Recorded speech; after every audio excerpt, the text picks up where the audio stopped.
Hello, good evening. Let us start today's session. In this session, we are going to discuss this paper of the CSAT that happened today. You will observe most of this question we already have covered in our different classes. So let's start with this question. What is the least possible number of cuts required to cut a cube into 64 identical pieces? तो 64 आपको पता है product होता है 4 into 4 का. तो 4 pieces अगर आपको चाहिए प्लेन में तो उसके लिए कट्स लगाने होते हैं 3. तो 3 कट्स आपको लगाने होंगे तीनों प्लेन्स में. तो इस तरह से टोटल कट्स लगाने होंगे 9. तो यहाँ पे हम डिटेल में डिस्कस तो नहीं कर सकते ऑब्वियसली, उसके लिए हमारे रेगुलर क्लासेस आप देख लीजिए ऑनलाइन में, वहाँ पे हमने ये सारी चीज़ें डिस्कस की है डिटेल में. तो अब मैं इसको इस टॉपिक के एक बार रेफरेंस दे सकता हूँ कि जैसे क्यूब्स टॉपिक जो हमने डिस्कस किया था उसमें ये कंसेप्ट एज इट इज़ हमने डिस्कस किया था. Answer will be 9. ये जनरल क्वेश्चन है. In the expression 5 into 4 into 5 4 3 2 1, इसके अंदर हमें ये साइंस पुट करने हैं और smallest possible integer non negative value बनाना है. नॉन नेगेटिव वैल्यू, तो अगर हम स्मॉलेस्ट पॉसिबल में ज़ीरो देखें तो क्या हम ज़ीरो यहाँ पे बना सकते हैं? ज़ीरो कब बनेगा? जब डिफरेंस कुछ ज़ीरो आएगा. तो आपको पता है 5 और 2 7, 4 और 3 7, इनका डिफरेंस हम ज़ीरो ला सकते हैं. जैसे 5 माइनस 4 और 3 और 4 माइनस में जाएंगे, 5 और 2 प्लस में जाएंगे, तब जाके डिफरेंस ज़ीरो आएगा. और इसमें अगर आप एक मल्टीप्लाई करते भी हो तो भी वो ज़ीरो ही रहेगा. अगर आप बोडमास लगाते हो तो 2 इंटू 1 विल बी 2, और एक बार ये 2 आ गया तो 5 और 2 का एडिशन 7 और माइनस ये 7. इस तरह से हम ज़ीरो ला सकते हैं. सबसे छोटा ऑप्शन वैसे भी ज़ीरो है तो ज़ीरो ही आंसर होगा. Let's see the third one. Certain number of man can complete a piece of work in 6k days, where k is the natural number. By what percent should the number of man be increased so that the work can be completed in 5k days? तो यहाँ पे work जो वो constant है. अगर work constant होता है तो जो मैन होंगे number of man, those will be inversely proportional to number of days. Inversely proportional मतलब अगर मैन बढ़ते हैं तो डेज घटते हैं, ऐसा ही रिलेशन होता है. डेज घटते हैं तो मैन बढ़ेंगे. जिस भी प्रोपोर्शन में डेज घटेंगे उसी प्रोपोर्शन में मैन बढ़ेंगे. जैसे डेज अगर 6k से 5k हो रहे हैं तो मैन को फिर 5k से 6k होना पड़ेगा. इस तरह से प्रोपोर्शन वर्क करता है. तो 5 से बढ़ के कोई चीज़ अगर 6 हो रही है so there is clearly 20% increase. So अगर डेज आपको घटाने हैं 6 से 5 तो मेन आपको बढ़ाने पड़ेंगे 5 से 6, मतलब 20% increase in the man. So ये टॉपिक होगा time and work. Please refer that topic once. XYZ can complete a piece of work individually in 6 hours 8 hours 8 hours. तो ऐसे क्वेश्चन में हम पहले से ही टोटल वर्क को इनका कॉमन मल्टीपल ले लेते हैं, 6 8 और 8 का. 6 और 8 का कॉमन मल्टीपल 24 हो सकता है. So that means X does 24 works in 6 hours, so he does 4 works per hour. Similarly, Y does 24 in 8, that is 3 works per hour, and Z does 24 works in 8 hours, that is 3 works per hour. आपको अगर minimum time में complete करना है work और एक वक्त पे एक ही बंदा काम करेगा, and one person can not work in the consecutive hours, ऐसा भी बोला यहाँ पे. सो इसका मतलब ऑब्वियसली एक्स को हम ज़्यादा से ज़्यादा काम करेंगे क्योंकि एक्स फास्टर है, लेकिन लगातार 2 घंटे एक्स काम नहीं कर सकता. तो एक्स के बाद हम यहाँ पे वाई डाल देंगे, फिर से एक्स लाएंगे, फिर अगले घंटे में फिर जेड ला सकते हो आप, क्योंकि सारे के सारे यूज़ करना भी ज़रूरी है. All are engaged. तो इसका मतलब फिर से एक्स, फिर से वाई या जेड कोई भी ला सकते हो क्योंकि दोनों सेम ही है. फिर से एक्स लाएंगे. इस तरह से हमें देखना है कि एक्स जब काम करेगा तो 4 काम होंगे, वाई जब काम करेगा तो 3 काम होंगे. तो 4 3 4 3, इस तरह से हमारे 7 7 7 21 काम तो हो गए. बचे हैं 3 काम. अब जो बचे हुए 3 काम है उसको एक्स करेगा 3/4 डेज में और 4 आवर्स में, 3/4 आवर्स में, क्योंकि वो 4 वर्क्स पर आवर करता है. बचे सिर्फ 3 ही वर्क्स है. सो इसका मतलब ये 1 आवर 2 आवर 3 4 5 6 आवर, 6 आवर्स तो लगेंगे, लेकिन अगला जो आवर होगा वो पूरा नहीं लगेगा, वो सिर्फ 3/4 ही लगेगा. तो इस तरह से 3/4 आवर का मतलब होता है 45 मिनट. तो 6 घंटे 45 मिनट में हम काम कर सकते हैं minimum. Let us see next one. How many consecutive zeros are there at the end of integer? Consecutive zeros के लिए हमने स्पेशल टॉपिक देखा है फैक्टोरियल्स नाम से. इसके अंदर हमने कंसेप्ट देखा था कि हमें इसके अंदर नंबर ऑफ 5s फाइंड करने होते हैं और नंबर ऑफ 2s फाइंड करने होते हैं.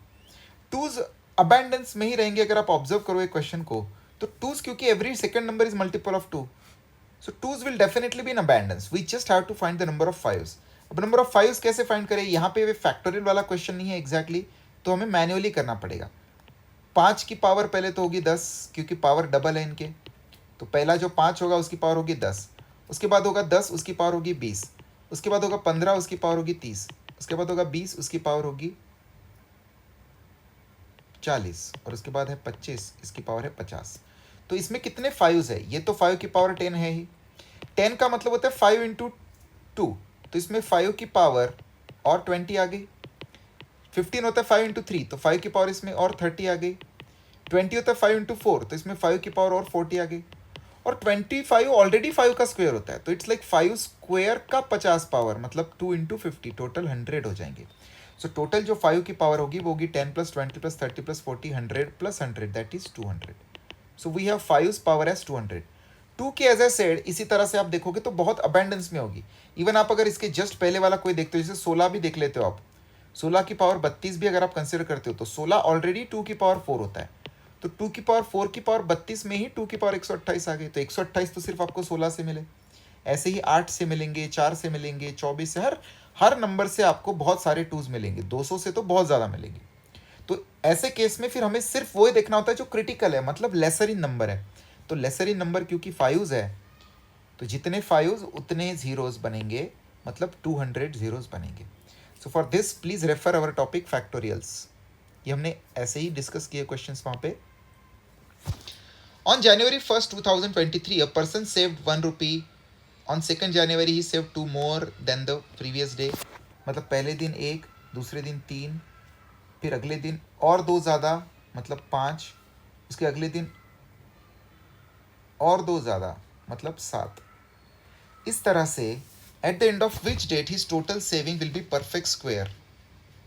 अब क्योंकि हमें 9 जनवरी तक ही जाना है तो मैन्युअली चलते, कहाँ कोई फॉर्मूला लगाने की ज़रूरत नहीं है। 4 दिन तो हो गए, 5वें दिन हो जाएगा 9, 6ठे दिन हो जाएगा 11,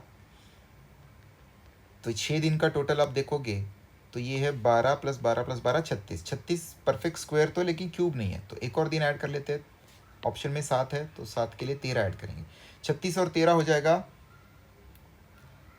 49, लेकिन वो अभी तक वो परफेक्ट क्यूब नहीं होगा। इसमें एक और ऐड करेंगे 15, 49 प्लस 15 ये हो जाएगा 64। तो ये 64 क्योंकि हो गया पूरा पूरा, इसका मतलब 8 जनवरी को 8 जनवरी को पूरे पूरे परफेक्ट स्क्वायर बन सकता है, परफेक्ट क्यूब भी बन सकता है, क्योंकि 64 जो टोटल होगा वो परफेक्ट स्क्वायर भी होता है, परफेक्ट क्यूब भी होता है। This number is divisible by which of the following numbers.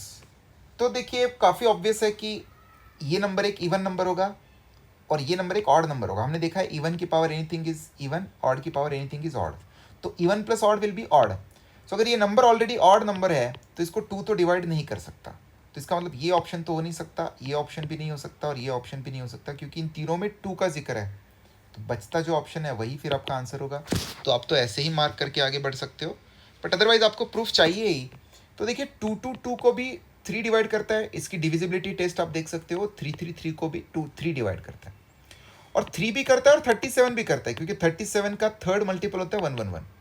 तो इन दोनों नंबर को 3 और 37 दोनों मल्टीपल डिवाइड करते हैं, तो इनके पावर्स को एडिशन भी करते हो आप अगर, तो उनको भी 3 और 37 डिवाइड करेंगे। तो इसका मतलब ऑप्शन यही होने वाला है। Late us C the next one. What percent of water must be mixed with honey so that to gain 20% by selling the mixture at the cost price of honey? तो मान लीजिए 100 किलो का हनी है और 100 रुपए का ही है, मतलब 1 रुपए का पर केजी वो हनी उसने लिया है। अब इसको 1 रुपए पर केजी में ही बेचना है। He has to sell it as selling the mixture at the cost price of honey. Cost price of honey 1 रुपये पर केजी है, मतलब उसको जो मटेरियल बेचना है वो 1 रुपये पर केजी में ही बेचना है, लेकिन 20% पैसा कमाना है। इसका मतलब अल्टीमेटली उसको 120 रुपये कमाने हैं। तो उसके लिए 1 रुपये पर केजी बेचने पे अगर 120 रुपये कमाना है तो उसका लिए उसको 120 किलो हनी जमाना पड़ेगा, बनाना पड़ेगा। तो उसके लिए वाटर कितना ऐड करना पड़ेगा? 20 किलो। तो 100 किलो में 20 किलो पानी ऐड करना पड़ेगा, इसका मतलब 20% water must be mixed. I hope you got this. What is the rightmost digit preceding the zeros in the value of 3 raised to power 30? So 30 raised to power 30 का मतलब होता है 3 raised to power 30 into 10 raised to power 30. So ये 10 raised to power 30 तो सारे zeros ही देगा इधर से, rightmost side से। हमें सिर्फ देखना है कि 3 raised to power 30 का यूनिट डिजिट क्या है, वो जो यूनिट डिजिट होगा उसके आगे सारे जीरोस होंगे, that unit digit will be the right most digit which is non zero. So 3⁻30 का यूनिट डिजिट क्या होता है? यूनिट डिजिट साइक्लिसिटी, ये जो टॉपिक हमने देखा है उसको आप रेफर कर सकते हो. उसमें हमने देखा था कि इस पावर को हमने डिवाइड करना होता है 4 से, इसका रिमाइंडर फाइंड करना होता है. रिमाइंडर आ रहा है 2, तो 3 की पावर हमने चढ़ानी होती है ये वाला 2, तो आंसर आ जाता है 9. इसका मतलब इसका यूनिट डिजिट होगा 9, उसके आगे सारे जीरोज होंगे, तो इस क्वेश्चन का आंसर भी होगा 9. 421 and 427 are divided by the same number, leave the same remainder 1. How many numbers can be used? तो आपको पता है ऐसे क्वेश्चन में अगर दो नंबर्स को डिवाइड करने पे अगर सेम ही रिमाइंडर मिल रहा है, तो इनका जो डिवाइजर होता है वो इनका डिफरेंस होता है.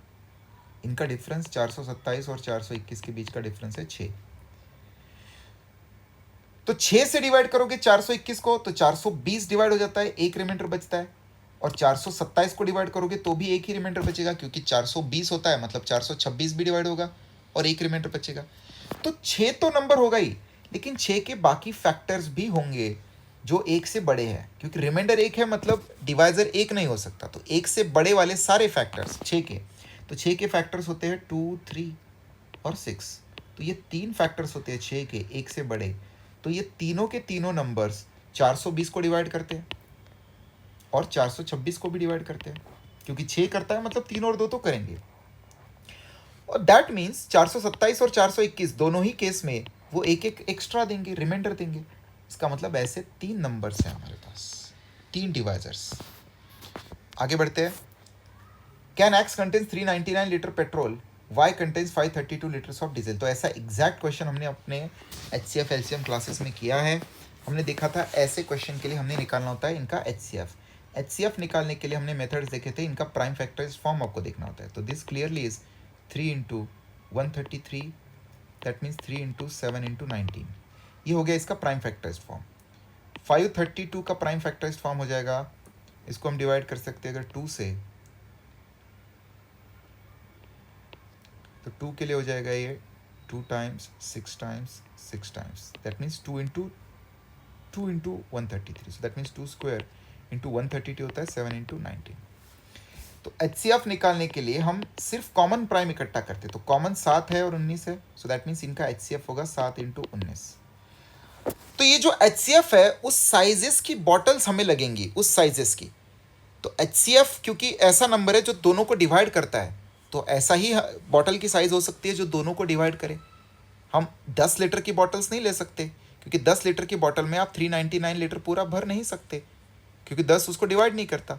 सो that means we are looking for a number which divides both of this. That means इसके फैक्टर्स की बात कर रहे हैं, इसके नंबर ऑफ फैक्टर्स की बात हो रही है. इसके नंबर ऑफ फैक्टर्स जो होते हैं वो कैसे फाइंड करते हैं हम, इनके पावर्स को एक एक से बढ़ाते हैं. तो 2 इंटू 2 प्रोडक्ट करेंगे तो 4 फैक्टर्स होंगे, और बड़ा 4 इजी नंबर है. 1, 7, 19 और 133, ये 4 फैक्टर्स होते हैं इस नंबर के 133 के. तो इस साइजेस की बॉटल अगर आप लोगे, इस साइजेस की, तो उसमें आप ये भी फिल कर सकते हो, ये भी फिल कर सकते हो, क्योंकि ये सारे इन दोनों के फैक्टर्स हैं. तो 4 विल बी द आंसर.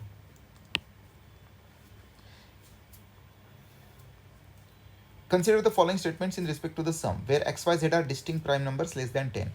सम 0 लाना है, तो ये तो मैन्युअली ही करने होते हैं ऐसे क्वेश्चन, क्योंकि 10 से छोटे मतलब है ही कितने, 2, 3, 5 और 7. इसमें से 3 पिक करने हैं जिनका सम का लास्ट डिजिट 0 हो. तो हो सकता है क्या, बिल्कुल 2 + 3 + 5 0 हो सकता है, मतलब फर्स्ट कैन बी अचीव्ड. 9 हो सकता है क्या सम? 9 सम नहीं हो सकता. आप कोई भी कॉम्बिनेशन ट्राई करो 3 का, तो उसमें आप 9 सम नहीं बना सकते. 5 सम बना सकते हैं क्या? अगेन बना सकते हैं. 7 और 3 10 और 5 15, 5 सम भी हम बना सकते हैं. तो 1 and 3 are possible. Let us see one more. ऐसे क्वेश्चंस में आपको एक एक ऑप्शंस डाल के देखना होता है. तो यहाँ पे एक एक ऑप्शन डाल के ही देखिए. यूजुअली हम लास्ट से स्टार्ट करें तो ज़्यादा इजी होता है, कई बार मैच हो जाता है क्योंकि लास्ट में. तो अगर मैं डाल के देखूँ A D C, तो I don't see any pattern. A B C D, A B C D, A B C D D. यहाँ पे थोड़ा सा गड़बड़ हो गया, क्योंकि यहाँ पे 2 बार B है, यहाँ पे 2 बार A है. लेकिन यहाँ पे 2 बार डी नहीं सी आना चाहिए था, तो इसका मतलब ये ऑप्शन होना चाहिए। जैसे ही आप ये ऑप्शन पुट करोगे,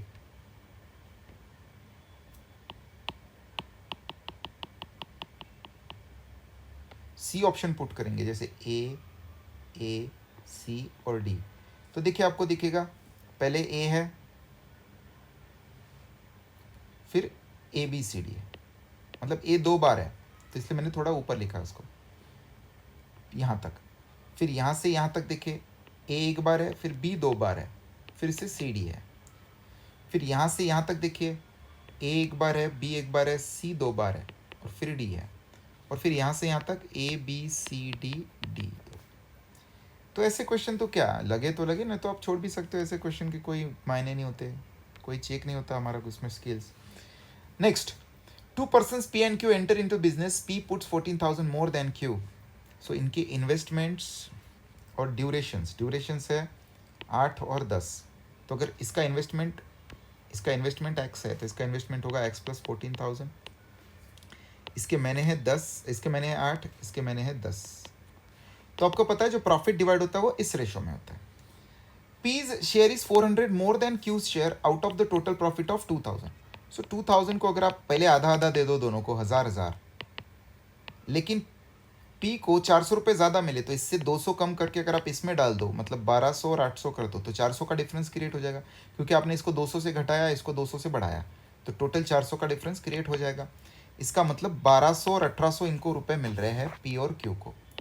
1200:1800 मीन्स 3:2 रेशो में डिवाइड हो रहा है ये पैसा। तो 3:2 रेशो में डिवाइड करके x का वैल्यू आप फाइंड करोगे। x का वैल्यू आना चाहिए आई थिंक 30,000।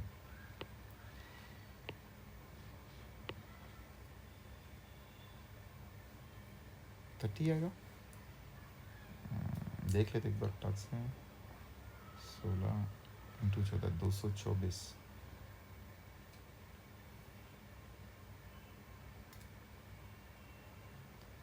दो सौ 14 16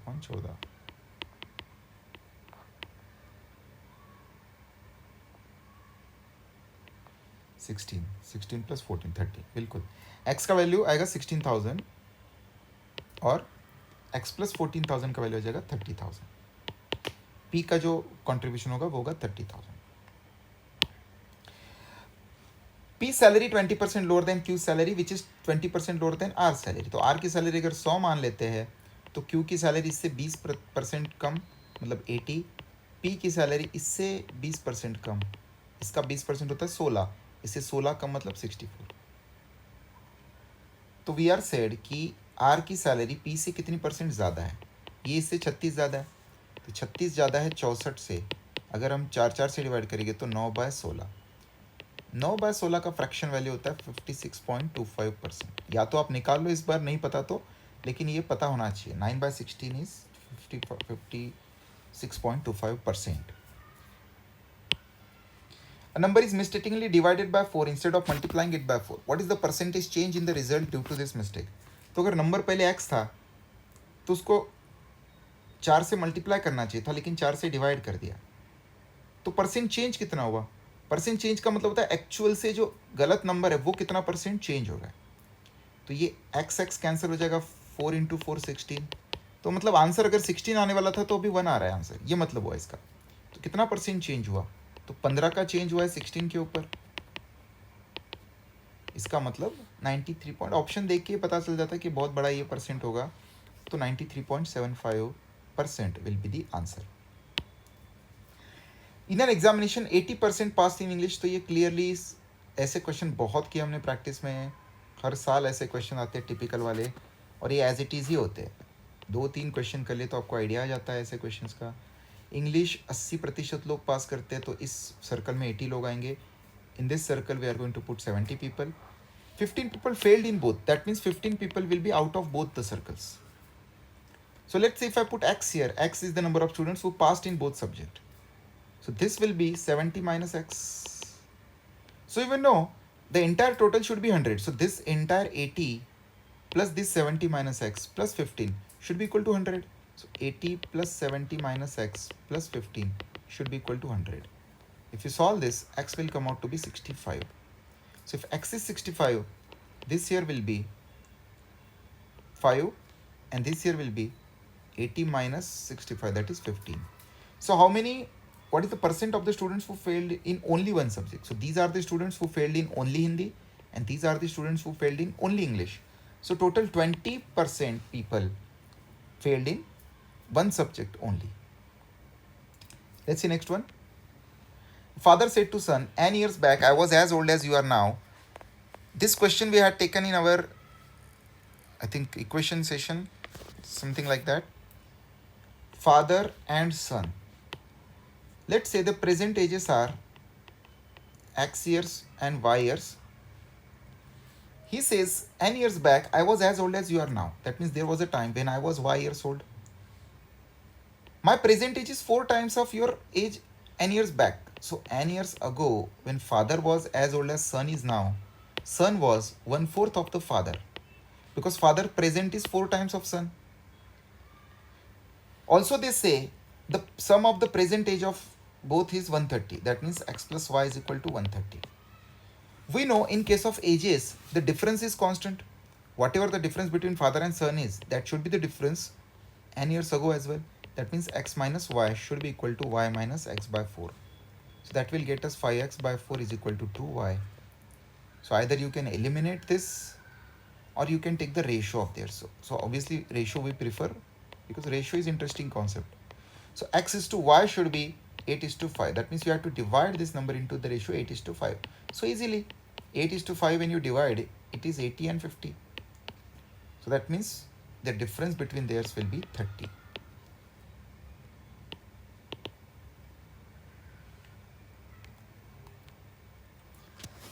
So this question is a general knowledge question. So you should know these things. All these three are correct. 1000 liter is 1 meter cube, 1 metric ton is 1000 kg, 1 hectare is 10,000 meter square.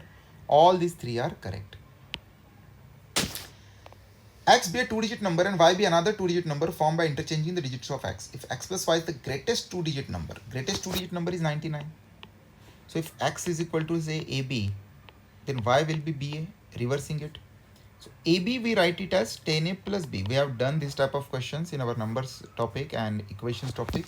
So please refer those. We have done these questions. तो ये अगर 10A plus B लिखते हैं तो इसको हम 10B plus A लिखते हैं, और इनका जो सम होता है फिर वो होता है 11 times A plus B, और उसका वैल्यू हो जाएगा 99. सो that means A plus B का वैल्यू हो जाएगा 9. तो A और B 9 हो, ऐसे कितने डिफरेंट आप वैल्यूज पुट कर सकते हो A और B के. A plus B का सम 9 हो तो A अगर 1 है तो B 8 रख सकते हो, 2 है तो 7 रख सकते हो, 3 है तो 6 रख सकते हो. इस तरह से 8 1 यहाँ तक आप रख सकते हो.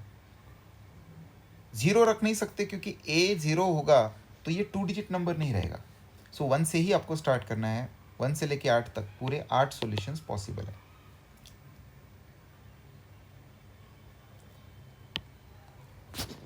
Wait of 6 boys is equal to weight of 7 girls is equal to weight of 3 man is equal to weight of 4 women. ऐसे क्वेश्चन में हम अपनी तरफ से एक और इज इक्वल टू लगा के इन सबका जो भी कॉमन मल्टीपल होता है 7 4 6 और 3 का, आई थिंक 84 हो सकता है. तो 84x अगर हम बोल दे kg तो उससे क्या हो जाएगा, सबका हमें वजन पता चल जाएगा. जैसे आपको पता चलेगा 4 वुमेन का वेज अगर 84x है तो एक वुमेन का एज या फिर उनका एवरेज, एक वुमेन का एज मतलब इक्वल डिस्ट्रीब्यूशन, तो एक वुमेन का जो एज होता है वेट होता है उसको ही हम बोलते हैं एवरेज. सो एक वुमेन का वेट हो जाएगा 84/4 दैट इज 21x. लेकिन एक्चुअल में जो एवरेज वेट ऑफ वुमन मतलब पर वुमन का जो वेट बोला है वो 63 बोला है. सो इसका मतलब x का वैल्यू हो जाएगा 3. यहाँ से हमें पर बॉय का वेट मिल जाएगा. तो अगर एक बॉय का वेट 6 बॉयज़ का वेट 84x है तो 1 बॉय का हो जाएगा 84x/6 दैट इज 14x. तो x की जगह बस आपने 3 रखना है तो एक बॉय का वेट हो जाएगा 42 kg. एक बॉय का जो वेट उसी को हम बोलते हैं average. Let's see the next one. How many times hour hand and minute hand. तो ये क्वेश्चन हमने एज इट इज डिस्कस किया है. 10 से लेके 11 के बीच में एक बार ओवरटेक होता है, 11 से लेके 12 के बीच में एक बार होता है और वो एग्जैक्टली 12 बजे होता है. तो ये जो एग्जैक्टली 12 बजे वाला ओवरलैप होता है वो 11 से 12 के बीच में और 12 से 1 के बीच में वो सेम ही होता है, कॉमन होता है. तो अगर हमने वो 11 से 12 के बीच में पकड़ लिया ओवरलैप तो फिर 12 से 1 के बीच में हमें फिर 0 पकड़नी पड़ेगी. क्योंकि ये कॉमन है दोनों में, एक बार ही होता है 11 से लेके 1 तक, और 1 से लेके 2 तक फिर से एक बार होगा। तो इस तरह से टोटल 3 बार ये दोनों हाथ घड़ी के और टेक करेंगे, एक दूसरे को कोइंसाइड करेंगे। ये क्वेश्चन हमने किए हैं, ऐसे क्वेश्चंस हमारे कैलेंडर सेशन में। The calendar for the year 2025 is same for, तो ये 2025 जो ईयर है वो हमें एक ऑड डे देगा क्योंकि नॉन लीप ईयर है। नॉन लीप ईयर एक ऑड डे देता है, इसके बाद का जो नॉन लीप ईयर होगा वो भी एक देगा, उसके बाद भी एक नॉन लीप ईयर होगा वो भी एक देगा। 2028 हमें 2 देगा। ऐसे में हमें देखना होता है कहाँ जाके हमारा सम जो है वो 7 आता है। 2029 भी एक देगा, 2030 भी एक देगा। तो इस तरह से आप देखोगे तो यहाँ तक सम 7 आता है। तो इन 7, ये 6 ईयर्स ने हमें टोटल 7 ऑड डेज दिया है, तो इसका मतलब है 0 ऑड डेज हो गए। तो जैसे ही 2031 आएगा उसके बाद से फिर से सेम कहानी शुरू हो जाएगी, जो इसका कैलेंडर होगा वही इसका भी कैलेंडर होगा, 2031 का भी, क्योंकि ऑड डेज ऑलरेडी 7 हो चुके हैं। तो answer to this question would be 2031। Let's see next one. P Q R S distinct positive integers, P Q odd है, आर एस इवन है। तो आपको पता है अगर आर एक इवन है और एस एक इवन है तो जहाँ जहाँ भी एस मल्टीप्लिकेशन में है वो इवन ही होगा, क्योंकि इवन एक बार मल्टीप्लिकेशन में चला जाता है तो प्रोडक्ट तो इवन ही होता है। तो एस यहाँ भी अलग से है तो इवन ही होगा, एस यहाँ भी है तो इवन ही होगा। और ये जो लास्ट वाला पार्ट है उसमें Q plus R, Q odd है आर इवन है तो ये ऑड हो जाएगा, और पी प्लस एस भी ऑड हो जाएगा। तो ऑड इंटू ऑड तो सच में ऑड होता है, तो इसका मतलब तीनों सही ही होंगे। Will mark option number 1, 2 and 3 all. तो ऐसे क्वेश्चन में आप चाहो तो अपने तरफ से नंबर रख रख के भी कर ही सकते हो, ये तो बड़े इजी क्वेश्चंस होते हैं। What is the angle between the minute hand and hour hand when the clock shows 4:25 hours. तो आपको पता है इसके फॉर्मूला यूज करते हैं हम सीधा, theta is equal to 30h minus 11/2m। इसमें आपने h की वैल्यू रखनी है 4 क्योंकि 4 बज के है, और इसकी वैल्यू रखनी है 25 मिनट, m की जगह रखना है 25। बस इसको सॉल्व करिए, मॉड के अंदर निगेटिव भी आता है तो बाहर पॉजिटिव आपको निकालना है। तो ये देख लीजिएगा 17.5 का, बड़ा इजी है, इसको सॉल्व कर लीजिए। बहुत सारे क्वेश्चन हैं तो ऑब्वियसली हमें थोड़ा रैपिडली इसको कवर करना है, बट आपने डिटेल में एक बार सारे क्वेश्चंस देखने हैं। What is the number of fives use in the numbering 260 page books. तो ऐसा क्वेश्चन हमने रिसेंटली किया था फॉर नंबर ऑफ फाइव्स के लिए, एक किसी सीसेट में आया था प्रीवियसली, लेकिन वो 1 से लेके 1000 तक था पूरा। हमें यहाँ पे फिर इसको तोड़ के देखना पड़ेगा। जैसे 1 डिजिट के देखें अगर हम 1 डिजिट के, तो एक ही होता है सिर्फ 5। अगर हम 2 डिजिट्स की बात करें तो हमें हॉरिजॉन्टल और वर्टिकल देखना पड़ेगा। हॉरिजॉन्टल का मतलब होता है ऐसा कि 15, 25 अप टू 95। इसके अंदर तो 1 से लेके 9 तक मतलब 9 नंबर्स होंगे ऐसे, तो 9 बार 5 आएगा। और वर्टिकल का मतलब होता है 51, 50, 51, 52 ऐसा करते करते 59 तक, ऐसे 10 नंबर होंगे, मतलब टोटल ये 19 नंबर्स हो गए। अभी समवन माइट थिंक कि ये 55 जो नंबर है वो इधर भी आ गया इधर भी आ गया तो 2 बार काउंट हो गया। तो कोई हर्ज नहीं है, 2 बार काउंट भी हो गया तो भी 2 बार 5 भी है उसके अंदर, तो एक 5 हमने इधर काउंट कर लिया, उसमें से एक 5 यहाँ पे काउंट कर लिया, तो 5 भी दोनों अलग अलग बार काउंट हुए हैं, तो कोई फ़र्क नहीं पड़ता, उनको अलग अलग ही काउंट करना था, तो वो इधर अलग इस तरह से ऐड ही होंगे। तो 2 डिजिट के ये और 19 हो गए। 3 डिजिट की बात करते अगर, तो हॉरिजॉन्टल में हमें स्टार्ट करना पड़ेगा 105 से, 105, 115 इस तरह से 195 तक, तो ये आप देख सकते हो 10 होंगे। फिर वर्टिकल अगर देखें तो 150 से 151 इस तरह से 159 तक जाएंगे, तो ये भी 10 ही होंगे, तो इस तरह से 20 और आ गए। 3 डिजिट में ही हम 205, 215, 225, 235, 245 और 255 तक जा सकते हैं। अब ये मैन्युअली ही कर लीजिए क्योंकि इसमें कोई सीरीज़, इसमें 265 वगैरह नहीं है, 260 तक ही है, तो मैन्युअली काउंट करते हैं 1, 2, 3, 4, 5, 6, 7, तो ये 7 हो गए।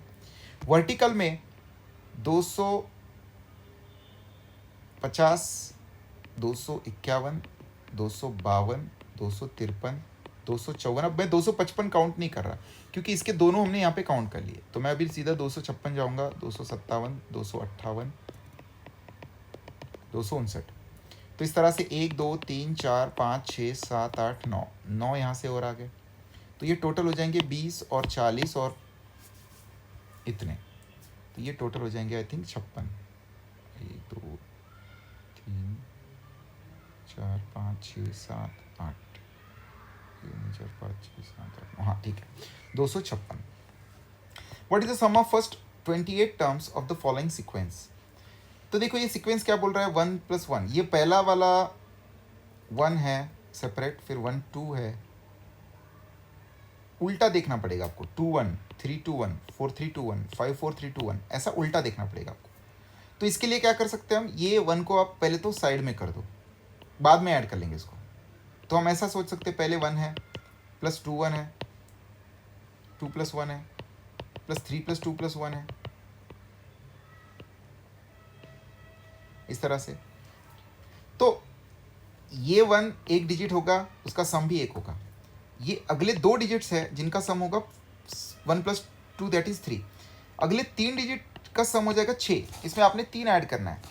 अगले 4 डिजिट का सम हो जाएगा, इसमें 4 ऐड करके 10. अगले 5 डिजिट का सम हो जाएगा, इसमें 5 ऐड करके 15. अगले 6 डिजिट का सम हो जाएगा, इसमें 6 ऐड करके 21. ऐसा हमें देखना है 28 डिजिट तक. अगले 7 डिजिट का सम, इसमें 7 ऐड करके 28. तो देखिए 28 हो गए क्या डिजिट्स, 2 और 1 3, 3 और 3 6 और 4 10, 10 और 11 और 7, 28 हो गए. तो इनका सम जो होगा वो होगा इतना, ये 4 और 6 10, 10 और 10 20,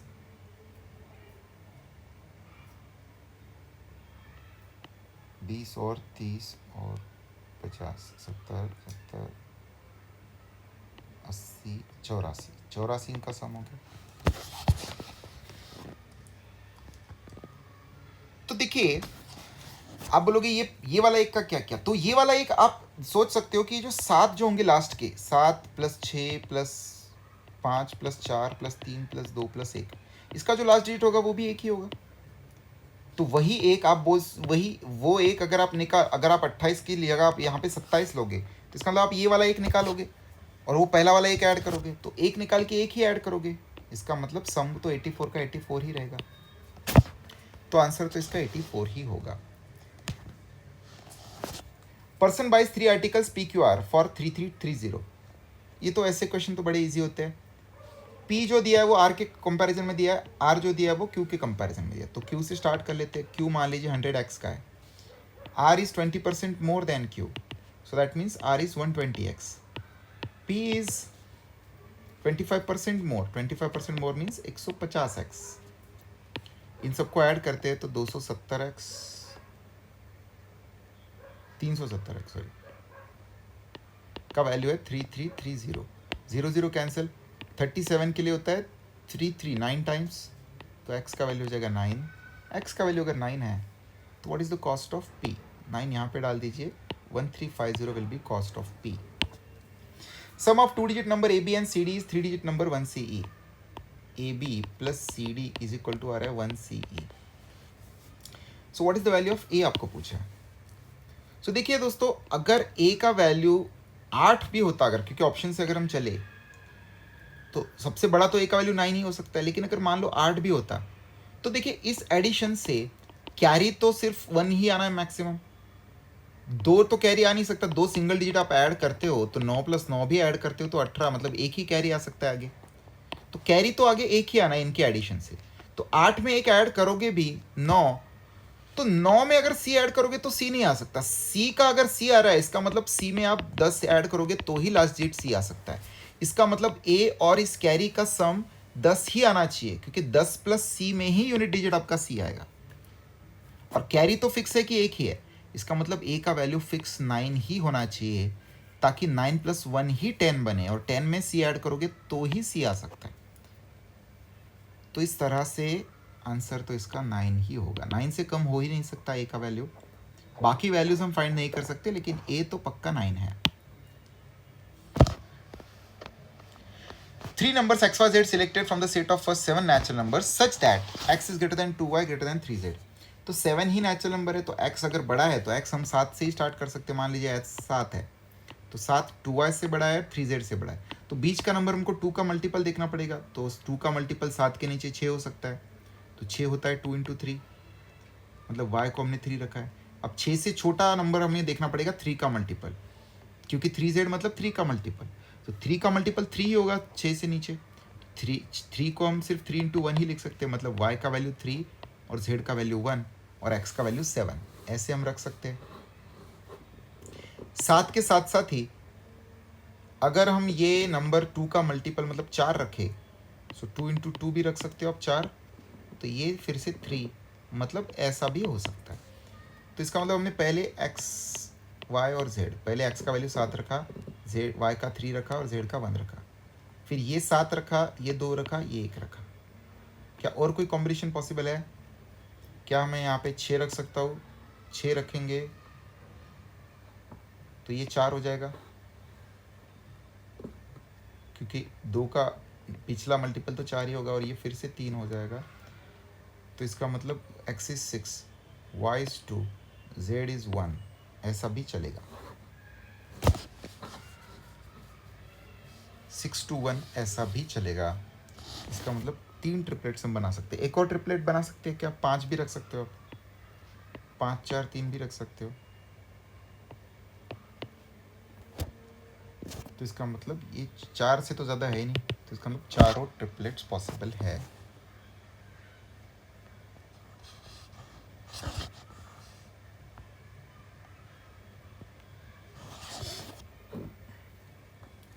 Cost of 4 oranges, 6 mangoes and 8 apples is equal to twice the cost of 1 orange, 2 mangoes, 5 apples.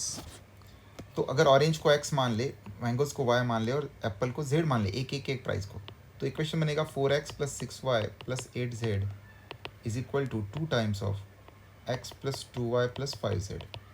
Simplify करते हैं तो 4x - 2x will be 2x, 6y - 4y that is 2y is equal to 10z - 8z that is 2z।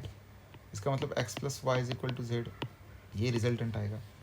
पहला statement बोल रहा है cost of 3 oranges मतलब 3x + 5y + 9z is equal to 4x + 6y + 8z।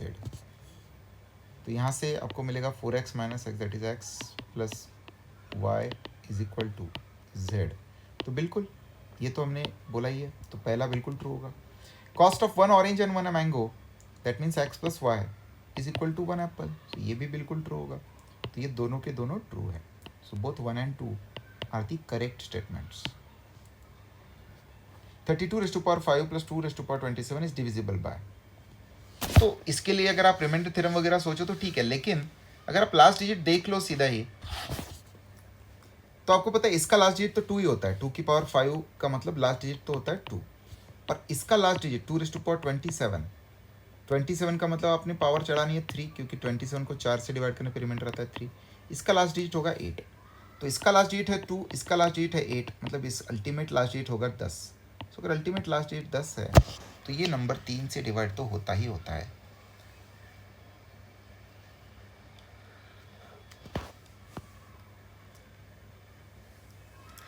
p q positive integers है, p less than q है, p + q अगर k है, तो what is the smallest value of k that does not determine p and q uniquely. k की क्या smallest value हो सकती है? p और q पॉजिटिव इंटीजर्स है, दोनों डिफरेंट है क्योंकि p q से छोटा है, तो 1 + 1 2 तो आप नहीं बोल सकते। तो k को अगर मिनिमम रखना है तो आप 3 से ही स्टार्ट कर सकते हो, 3। तो 3 is equal to 1 + 2 we can say कि p 1 है और q 2 है, लेकिन फिर यूनिकली 1 और 2 ही हो जाएंगे। अगर 3 रखते हो तो आपको 1 और 2 ही रखना पड़ेगा, उसके अलावा कुछ नहीं रख सकते। 4 रखते हो तो 1 और 3 ही रखना पड़ेगा, क्योंकि 2 + 2 रखते हो तो वो ये कंडीशन सेटिस्फाई नहीं होगी। तो यूनिकली हो जाएंगे p और q अगर आप 4 भी रखते हो, लेकिन 5 रखते हो तो 1 + 4 भी 5 हो सकता है और 2 + 3 भी 5 हो सकता है। तो यूनिकली फिर हम आइडेंटिफाई नहीं कर सकते, क्योंकि ये p और ये q और ये p और ये q दोनों कॉम्बिनेशंस बनेंगे। तो मिनिमम k का वैल्यू होना चाहिए 5। Person walks 100 metre straight from his house, turns left,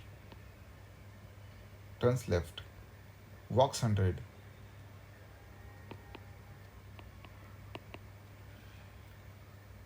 turns left and walk 300.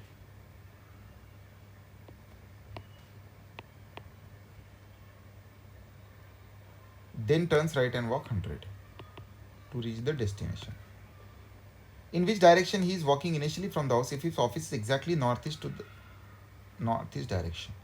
अगर ये वाली डायरेक्शन नॉर्थ ईस्ट हो जाती है तो देखिए एक्चुअल में जो नॉर्थ ईस्ट होती है वो तो इधर होती है, तो अगर ये वाली नॉर्थ ईस्ट हो गई मतलब एक तरीके से ये रोटेट हो गया है 90 डिग्री से। तो अगर अब ये नॉर्थ ईस्ट हो गई है तो इसका मतलब ये नॉर्थ होगी, जैसे ये नॉर्थ थी तो ये नॉर्थ भी यहाँ पे हो जाएगी, ये ईस्ट होती है तो ये ईस्ट हो जाएगी, फिर ये वेस्ट होती है तो ये वेस्ट हो जाएगी, और ये हो जाएगी साउथ। तो पहले जो जा रहा था बंदा वो किस डायरेक्शन में जा रहा था, वो इस डायरेक्शन में जा रहा था, that is south. Let's see next one. Person walks 100 metre westward, west मतलब ये डायरेक्शन होता है 100, देन टर्न्स लेफ्ट, लेफ्ट मतलब नीचे 100, then takes 225 degree clockwise turn. अब यहाँ से क्लॉकवाइज जाना है 225, क्लॉक मतलब इस डायरेक्शन में, और 225 का मतलब होता है 180 प्लस 45, तो 180 तो ये पूरा हो गया, 45 मतलब और थोड़ा सा, तो मतलब अब वो इस डायरेक्शन में जाएगा। तो ये कौन सी डायरेक्शन होती है, north east. In which direction he is walking now, north east.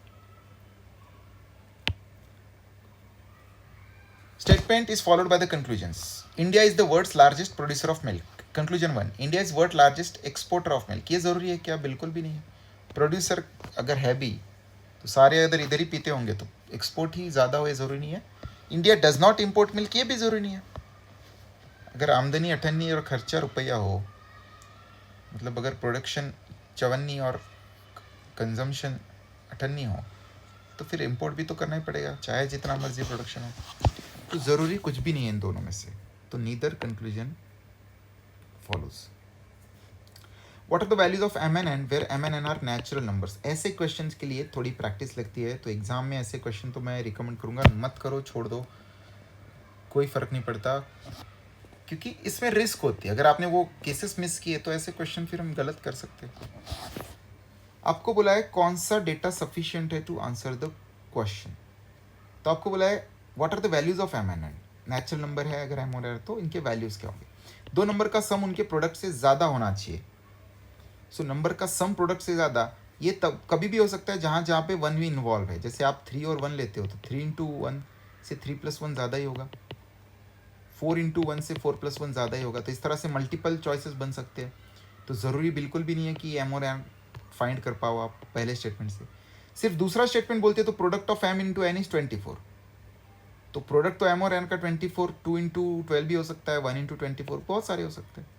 लेकिन अगर आप दोनों को मिक्स करते हो तो फिर आपको पता है कि आपको 1 इंटू लेना ही पड़ेगा, मतलब 24 इंटू 1 से 24 प्लस 1 बड़ा ही होगा। बाकी कोई भी आप लेते हो, जैसे 2 इंटू 12 लेते हो तो इनका सम तो 14 ही है लेकिन प्रोडक्ट 24 है। सम ज़्यादा तभी होगा जब आप एक इन्वॉल्व करते हो, तो एक ही केस बनेगा अगर आप दोनों को कंसिडर करोगे साथ में। तो ऐसे में हम मार्क करते हैं option which says together it can be solved. Let's see next one. What is the time required to download the software? Size of the software is 12 megabyte, 12 megabyte and transfer rate is 2.4 kilobyte per second. तो आपको rate पता है, आपको total size पता है, तो obviously time तो निकाल ही सकते हो आप। तो ये दोनों डेटा टुगेदर रिक्वायर्ड है हमको। What are the unique values of x and y where x and y are distinct natural numbers? x by y is odd, x into y is 12. So x by y is odd तो बहुत cases में हो सकता है, x into y is 12 भी बहुत cases में हो सकता है। तो यूनिक वैल्यू तो नहीं निकाल सकते इंडिविजुअली किसी से भी। सेपरेटली अगर आप देखो x by y is odd और x इंटू वाई इज 12, तो x इंटू वाई 12 कब कब हो सकता है, 1 इंटू 12 के केस में, या 2 इंटू 6 के केस में, या 3 इंटू 4 के केस में। इनमें से किसका डिवीजन ऑड नंबर मिलेगा, सिर्फ इनका ही मिलेगा। 6 बाय 2 ही सिर्फ 3 होता है। सो दैट मीन्स यूनिकली आपको पता चल जाएगा अगर दोनों को टुगेदर कंसिडर करो कि x है 6, y है 2, तो आंसर फिर से आएगा टुगेदर वाला। Let's see next one. Certain amount was distributed among x, y, z. Who received the least amount? X is 4/5 of y and z together. So x is equal to y plus z into 4/5. तो इसको अगर आप equation के form में लिखो तो दिखेगा 5x is equal to 4y plus 4z, या फिर 4z को आप लिख सकते हो 5x minus 4y। y received 2/7 of x plus z together इसको इक्वेशन के फॉर्म में सॉल्व करो तो 7y is equal to 2x plus 2z ऐसा आएगा। तो यहाँ से भी आप अगर 4z का वैल्यू ही लिख लेते हो तो ये आ जाएगा 14y माइनस 4x। ये दोनों इक्वल है 4z। तो आप इन दोनों को अगर इक्वल करो तो 9x का वैल्यू आ जाएगा 18y, मतलब x upon y will be equal to 2/1। तो यहाँ से सिर्फ रेशियो मिला है, एग्जैक्ट वैल्यू तो नहीं मिले। तो अगर मैं x का वैल्यू 2 रखता हूँ और y का वैल्यू 1 रखता हूँ तो ये 10 है और ये 4 है। तो z का वैल्यू इस केस में कितना आएगा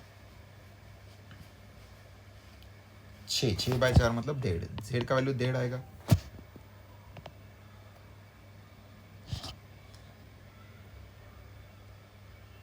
और अगर हम इस वाले इक्वेशन में रखें x का वैल्यू 2 और y का वैल्यू 1 तो ये 7 है, ये 4 है। 2 into z should be equal to 3, मतलब z का वैल्यू होना चाहिए फिर से 1.5। तो लिस्ट तो y ही होगा। दोनों ही केस में लिस्ट तो y ही दिख रहा है आपको। सो आपको वही पूछा वो इज द लिस्ट अमाउंट, तो आपको पता चलेगा जब दोनों को टुगेदर देखोगे तो।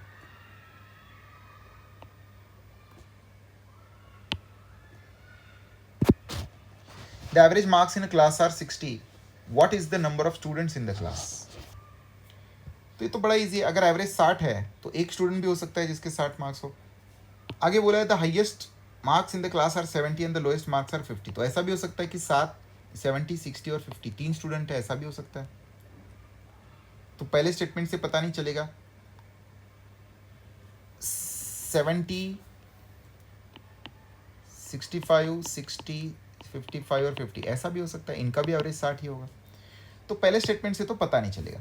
Exclusion of highest and lowest marks from the class does not change the average. इससे भी कुछ गारंटी नहीं है। अगर आप इन दोनों को हटा दो तो भी एवरेज 60 ही रहेगा, आप इन दोनों को हटा दो तो भी एवरेज 60 ही रहेगा।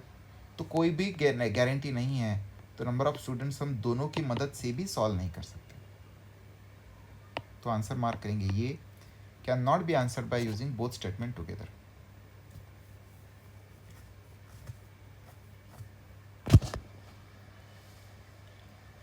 There are 3 prime numbers whose sum is prime number. 3 distinct prime numbers जिनका sum prime number. What are these numbers? Their sum is less than 23. One of the number is 5. तो ये जो पहला स्टेटमेंट है वो काफ़ी बता सकता है आपको, क्योंकि सम इज लेस देन 23 मतलब आप छोटे ही प्राइम नंबर्स लोगे। तो जैसे प्राइम नंबर्स होते हैं हमारे 2, 3, 5, 7, 11, 13, 19 ये सब। 2 तो हम नहीं लेंगे क्योंकि 2 के साथ अगर आप कोई भी दूसरे 2 प्राइम नंबर ऐड करते हो तो फिर 2 प्राइम नंबर का सम इवन प्लस इवन ही हो जाएगा। तो आप प्राइम नंबर नहीं बन सकता, मतलब 2 को तो हम यूज़ नहीं कर सकते। हमें इनमें से ही बनाना है। सम 23 से कम होना चाहिए और प्राइम नंबर सम होना चाहिए तीनों का। तो आप ले सकते हो 3 और 5, 8 और 7, 15 तो नहीं होता। 3 और 5, 8 और 11, 19 होता है। तो 3 + 5 + 11, 19 ये हम बोल सकते हैं। तीनों का सम क्योंकि 23 से कम रखना है तो आप मतलब इस बार 11 को इन्वॉल्व भी नहीं कर सकते, क्योंकि 11 के साथ अगर आप 3 और 5 लेते हो तो ही सम सिर्फ 9 आएगा। बाकी 13 के साथ तो हम कर ही नहीं सकते इन्वॉल्व इन दोनों को। 5 और 3 8 और 13 होता है 21। 21 अभी सम आ गया, उसके बाद 17 भी है। 17 के साथ 8 ऐड करेंगे तो 25, मतलब आगे बढ़ जाएंगे। तो एक ही पॉसिबल है कॉम्बिनेशन ये वाला। तो पहले से तो पता चल जाएगा, पहला सफिशिएंट है अलोन। दूसरा one of this number is 5। जरूरी नहीं अब 3 नंबर का सम अगर प्राइम है तो 5 हो ही है, जरूरी नहीं है। आप ये भी ले सकते हो, जैसे आपने लिया 3 और 7 10 ले लिया आपने, 3 लिया 7 लिया 10, 10 में अभी आप 13 ऐड करो 23 हो जाएगा। तो ये तो प्राइम सम है।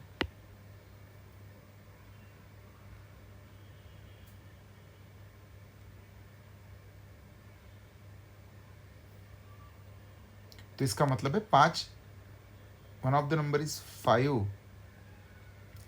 अच्छा, one of the number is 5 बोला है तो 5 के साथ एक और कॉम्बिनेशन हम बना के देखते हैं। 3 + 7 + 5 हो गया 12। 12 में अगर हम ऐड कर दे 17 तो 29 बन जाएगा प्राइम नंबर। तो 5 इन्वॉल्व है तो ये भी कॉम्बिनेशन बन सकता है, ये भी कॉम्बिनेशन बन सकता है। तो सम ऑफ प्राइम नंबर्स कुछ भी हो सकता है अगर 5 इन्वॉल्व है तो। 19 भी हो सकता है, 29 भी हो सकता है, लेकिन अगर वो 23 से कम है तो 19 ही होगा। तो पहला सफिशिएंट है अलोन, बट सेकंड नहीं है sufficient. Is x plus y integer? 2x plus y is an integer, x plus 2y is an integer. तो क्या x प्लस वाई भी इंटीजर होगा? देखिए बड़ा मज़ेदार है ये बिल्कुल भी ज़रूरी नहीं है। 2x प्लस वाई अगर इंटीजर है तो हमें सिर्फ दो फ्रैक्शन का सम इंटीजर दिखाना है, क्योंकि दोनों फ्रैक्शन होंगे तो भी सम इंटीजर आ सकता है। तो मैं बोलता हूँ कि x भी 1/3 रख लो और y भी 1/3 रख लो, तो उससे क्या हो जाएगा? ये हो जाएगा 2/3 प्लस 1/3। ये होता है 3/3। इंटीजर है क्या है, लेकिन इसका मतलब ये नहीं कि x प्लस वाई का सम इंटीजर हो जाएगा, नहीं। और दूसरा भी सेम ही है, अगर आप x को 1/3 रखते हो तो 1/3 प्लस 2/3 ये भी इंटीजर ही आएगा फिर से। लेकिन ज़रूरी बिल्कुल भी नहीं, अगर ये दोनों भी ट्रू है तो भी बिल्कुल ज़रूरी नहीं है कि इनका सम इंटीजर आ जाए, तो बिल्कुल ज़रूरी नहीं है। तो इसका मतलब together this can not B answer even by using both statement together. बोल नहीं सकते गारंटेडली।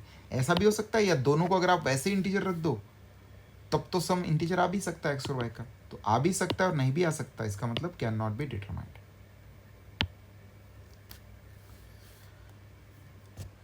Person buys 3 article PQR as 50. The price of article Q is 16.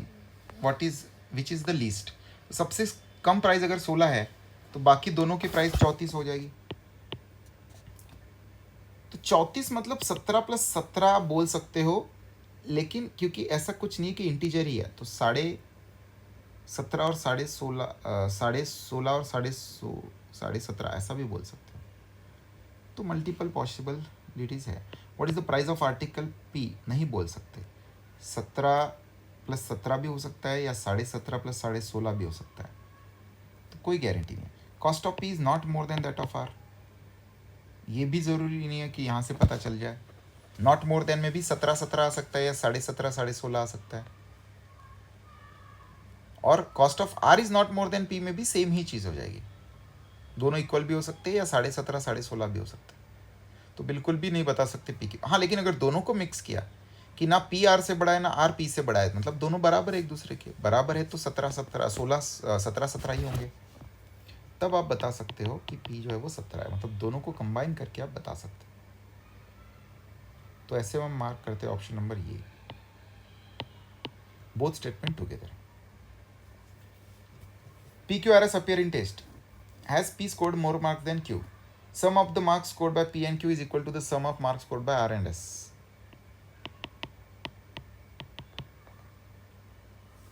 And second statement बोल रहा है P plus S is more than Q plus R. P plus S is more than Q plus R. क्या P के marks Q से ज़्यादा है? क्या ये ज़रूरी है कि आप कोई केस ले सकते हो? देखो दोनों में R इस साइड है, तो R को बहुत कम मार्क्स अगर मैं दे दूँ, R को मान लो 1 ही मार्क मिला है, P को अगर 9 मार्क्स मिले हैं, Q को 10 मार्क्स मिले, तो 19, S को आप ले लो 5 मार्क्स, कोई भी ले सकते हो आप नंबर से, तो ये तो सेटिस्फाई करेगा। अब इसमें P को Q से ज़्यादा मार्क्स नहीं है, ये भी हो सकता है, या P को Q से ज़्यादा मार्क्स है, ऐसा भी हो सकता है। अब इसी कंडीशन को अगर यहाँ पे रखोगे तो भी सेटिस्फाई करेगा। 9 + 5 14 विल बी ग्रेटर देन 11, तो सेटिस्फाई तो करेगा। दूसरे फिगर्स में अगर मैं इसको 10 रखूँ और इसको 9 रखूँ और इसको 1 रखूँ और इसको 5 रखूँ, तो सेम ही फिर से 10 + 5 विल बी ग्रेटर दैन 9 + 1 10, ये भी हो ही सकता है। तो इसका मतलब बिल्कुल भी ज़रूरी नहीं कि P को Q से ज़्यादा मिले, दोनों केसेस पॉसिबल है। तो we mark this option which says can not be answered. Age of PQ is less than 100 but more than 10 years. If you interchange the digits of the P, number represents the age of Q. What is the difference between the ages? Age of P is greater than age of Q.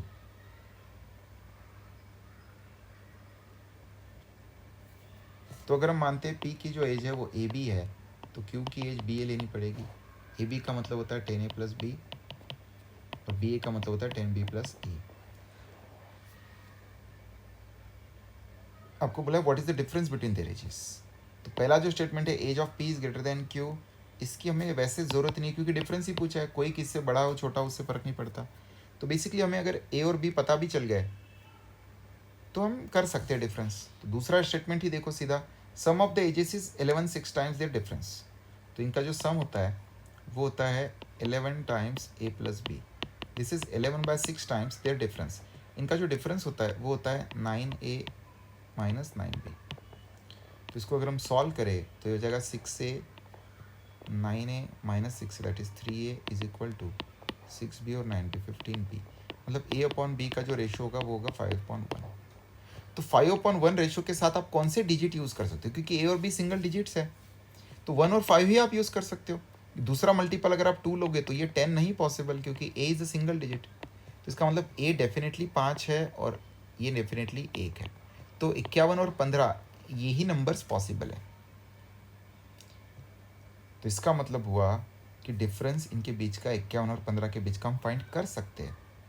कौन बड़ा कौन छोटा उसकी ज़रूरत नहीं उसके लिए। तो पहला डेटा कोई ज़रूरी नहीं, हमें सिर्फ दूसरे डेटा से हो जाएगा। Using one of the statement alone से हो जाएगा काम।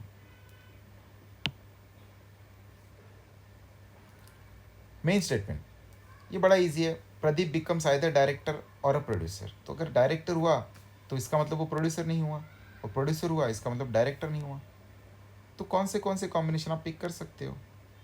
एसपी का मतलब होता है वो प्रोड्यूसर नहीं हुआ, इसका मतलब वो डायरेक्टर हुआ, तो बिल्कुल ये कॉम्बिनेशन भी पिक कर सकते हो। आरक्यू का मतलब वो प्रोड्यूसर हुआ तो डायरेक्टर नहीं हुआ, ये भी कॉम्बिनेशन पिक कर सकते हो। मतलब दोनों कॉम्बिनेशन करेक्ट ही है।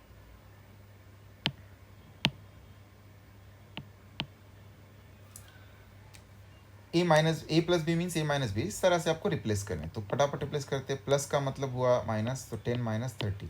माइनस का मतलब हुआ इंटू, सो 30 इंटू 100। इंटू का मतलब हुआ division, so 100 into 100 divide by 50। Divided का मतलब हुआ प्लस, 50 प्लस 25। तो हम ऐसा पहले जो इंटू इंटू वाले हैं उनको हम पहले एक साइड कर लेते हैं। तो 30 इंटू 100 है तो ऊपर लिखेंगे 30 इंटू 100, 50 को नीचे डाल देंगे, प्लस 25। ये हुआ 2 टाइम्स। तो ये है 10 plus 25 35 minus 30 into 2 60, that is -25। -25 is the answer.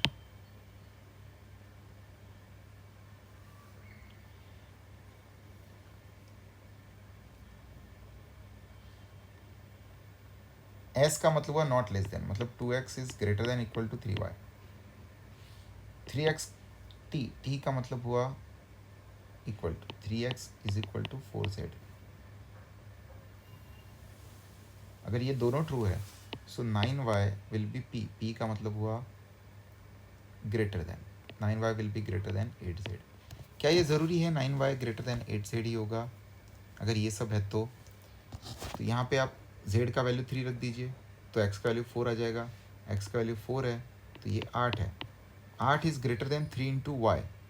तो y की वैल्यू आप कुछ भी रख सकते हो, y की वैल्यू 2 रख सकते हो, 1 रख सकते हो, 0 रख सकते हो। z की वैल्यू यहाँ पे 3, तो 24 से 9 इंटू 2 भी आप करते हो अगर सबसे बड़ा तो भी सही तो नहीं होगा। इसका मतलब ये बिल्कुल भी ज़रूरी नहीं है, गलत है वो। Second, x Q to y, Q का मतलब हुआ less than, x is less than 2y। y r means not greater means less than equal to z। x r मतलब x is less than equal to z। इसमें भी आप अपने मन से वैल्यूज रखिए। x का वैल्यू अगर मैं 1 रखता हूँ तो y का भी वैल्यू 1 रख सकते हैं। y का वैल्यू 1 है तो z का वैल्यू 1 या 2 कुछ भी हो सकता है, मतलब 1 प्लस कुछ भी होगा, 1 या 1 से ज़्यादा। तो क्या इसका मतलब ये होगा कि x greater than z greater than equal to x है? इस केस में तो हो रहा है,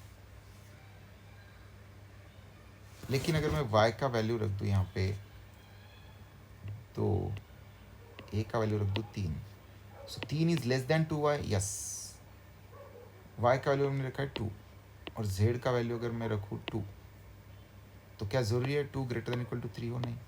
सो 100% तो ये भी ज़रूरी नहीं है। तो इसका मतलब हम मार्क करेंगे option neither one not. Certain code ABCD is return है 24। तो बड़ा इजी है। ABCD, ए होता है पहला लेटर, बी होता है दूसरा लेटर, सी होता है तीसरा लेटर, डी होता है चौथा लेटर। इनका प्रोडक्ट करोगे तो 24 आता है। तो ऐसे ही IJKL में I होता है 9th, J होता है 10th, K होता है 11th, 12th होता है L। इनका प्रोडक्ट करोगे तो ऑब्वियसली वो 9 का 0 तो होना ही चाहिए उसके पीछे, 11 का वो मल्टीपल होना चाहिए, तो ये तो हो नहीं सकता। 4 और 1 5 3, 7 और 2 9 9, ये हो सकता है, ये हो सकता है। साथ ही साथ वो 3 का भी मल्टीपल होना चाहिए और वो 9 का भी मल्टीपल होना चाहिए। तो बाकी क्राइटेरिया सारे सेटिस्फाई करते हैं, मतलब सॉल्व ही करके देखना पड़ेगा। आंसर रहेगा ये। In certain code pot is written at a top, तो बड़ा ही ईजी है। पॉट उल्टा हो गया टॉप और उसके आगे ए लग गया। ट्रैप उल्टा हो गया पार्ट PART, उसके आगे ए लग गया। तो एरेना में भी उल्टा हो जाएगा, तो ARENA वो उल्टा पढ़ना है अपने, तो यहाँ पे दिख रहा है सिर्फ, तो ये होगा हमारा answer. What will come in place of question mark? Star 3, 14, 39, 84, 258। तो डिफरेंस चेक कर लेते हैं। यहाँ पे 11 का डिफरेंस है, यहाँ पे 25 का डिफरेंस है, 45 का डिफरेंस है, इनके बीच में डिफरेंस है 14 का, इनके बीच में डिफरेंस है 20 का, इनके बीच में डिफरेंस है 6 का। तो अगर मैं इधर 6 बढ़ाऊँ तो ये 26 हो जाएगा, 45 और 26 हो जाएगा 61। इसमें 61 ऐड करते हैं, सॉरी 71, इसमें 71 ऐड करते तो 155 होता है। ये है 155 यहाँ पे। अगला टैली कर लो, 26, इसमें 6 ऐड करेंगे तो हो जाएगा 32, इसमें 32 ऐड करेंगे तो होगा 103, इसमें 103 ऐड करोगे तो सच में होता है 258। That means it is the correct one.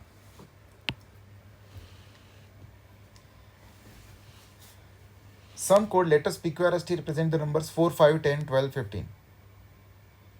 Q minus S बोला है 2s, इसका मतलब Q is equal to 3s। Q is equal to 3s का मतलब एक नंबर दूसरे से ट्रिपल है।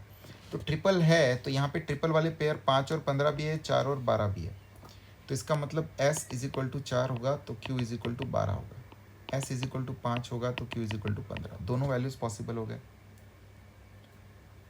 और अगर t is equal to r plus S plus 3 बोला है हमको, तो अगर मैं s की वैल्यू 4 रखूँ तो 4 और 3 7 हो गया। t और r के बीच में 7 का डिफरेंस आना चाहिए। 7 का डिफरेंस 5 और 12 में होता है, इसका मतलब t 12 हो जाएगा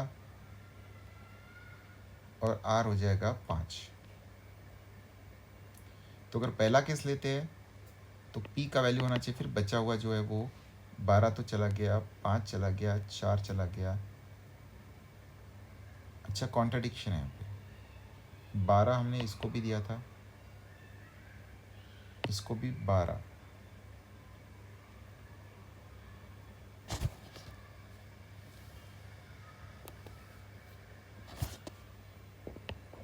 नॉट पॉसिबल। दूसरा वाला केस ट्राई करते हैं।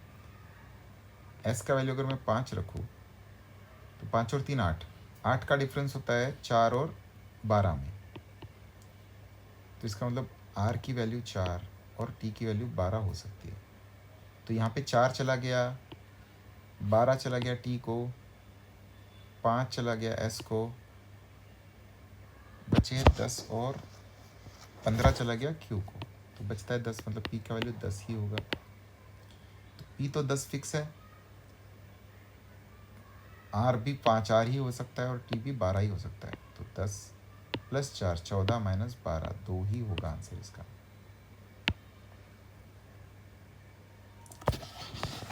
चलिए, that is the end of this. Thank you for watching this. Have a good night.